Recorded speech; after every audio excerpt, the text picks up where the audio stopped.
Previous day में जितने भी लोग रहे हों उससे 6 ज़्यादा लोग जो है, ठीक है, वर पुट ऑन द जॉब, उससे 6 ज़्यादा लोग जो है जॉब में आ जाते हैं, ठीक है। तो also every day after the first each man by arrangement shifted 5 fewer crates than the earlier day. तो जब जैसे ही जॉब में इतने सारे लोग आ जाते हैं तो हर एक दिन के बाद जो है जो क्रेट्स को हम जो शिफ्ट कर रहे हैं तो 5 जो है संख्या कम होती जा रही है, और 5 इधर संख्या कम होती जा रही है और उधर जो है एम्प्लॉय बढ़ते जा रहे हैं। तो हमको क्या करना है, टोटल 545 क्रेट्स हैं जिनको शिफ्ट करने में 5 दिन लगता है। So the result was that during the latter period of the period the number of crates shifted per day began to go down. So what was the number of crates shifted on the third day. तो हमको third day में कितने number of crates हमने shift किए हमको वो बताना है। तो सबसे पहले ये नोट कर ले कि कितने लोग हैं उस ऑफिस में, ठीक है, पहले उस ग्रुप में कितने लोग हैं। तो हम नोट कर लेंगे कि let the number of people equal to m, या कोई भी वेरिएबल दे देंगे। तो यहाँ पे नोट करते हैं let the number of man, let the number of man in the beginning में हमने सपोज कर लिया कितने मैन थे।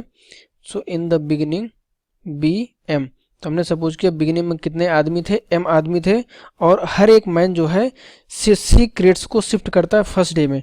तो सपोज ईच मैन, हर एक आदमी जो है जितने m पीपल हैं तो हर एक पीपल ईच मैन शिफ्ट्स, कितने शिफ्ट करता है, शिफ्ट्स सी क्रेट्स।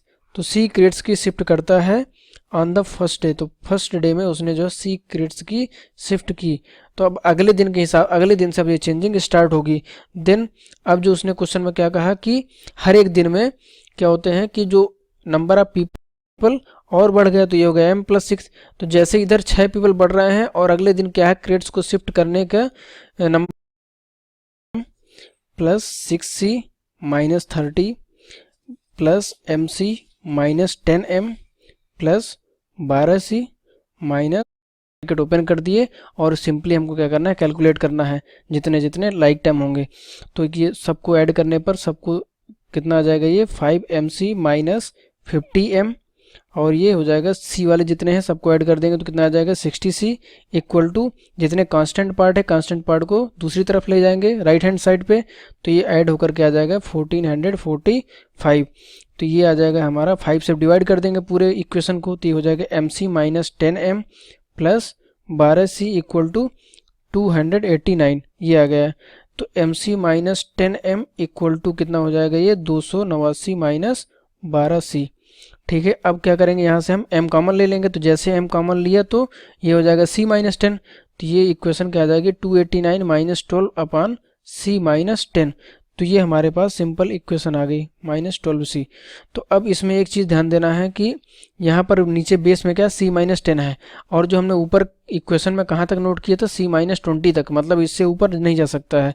तो हम यहाँ पर नोट कर सकते हैं कि clearly c will be greater than 20, मतलब c 20 से बड़ा होगा। इससे हम छोटा ले नहीं सकते, क्यों, क्योंकि अगर हमने c अगर 20 से छोटा लिया तो इसका मतलब क्या हो गया कि if c is less than 20 then c -20 will be less than 0। तो चूंकि 5वें दिन c -20 भी कैलकुलेट हो रहा है तो ये तो निगेटिव में तो जा नहीं सकता, इसलिए हम कभी c जो है 20 से छोटा नहीं ले पाएंगे। तो सिर्फ एक ही चॉइस है हमारे पास कि c 20 से बड़ा लें। तो जब c 20 से बड़ी संख्या लेते हैं तो यहाँ पर कौन कौन सी संख्या पुट कर सकते हैं जिससे m मिल पाए। तो c की ऑल पॉसिबल वैल्यूज हैं यहाँ पर 21। So all possible values of c is all possible values of c equal to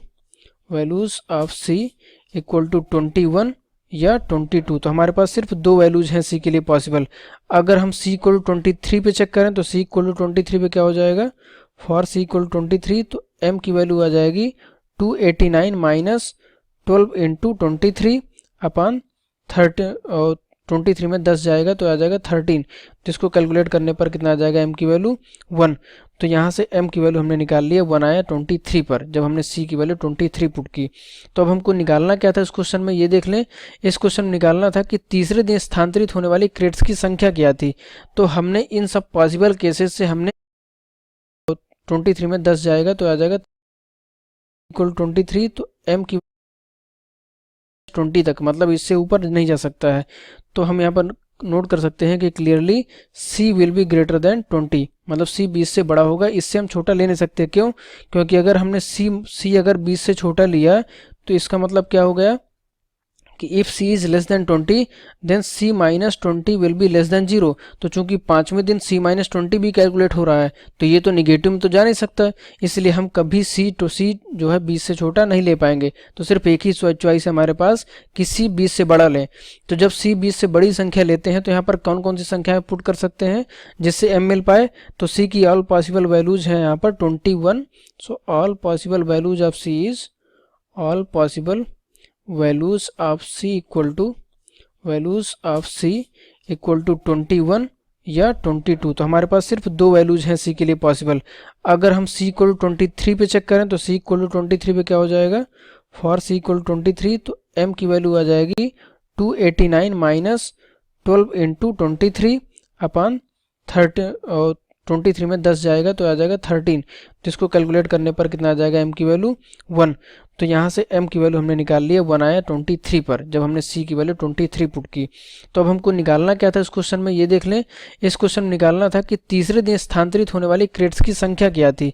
तो हमने इन सब पॉसिबल केसेस से हमने m और c की वैल्यू निकाल ली। m 1 है और c 23 है। अब तीसरे दिन में क्या चेंजिंग आई थी हमने स्टार्टिंग में नोट किया हुआ था। तो तीसरे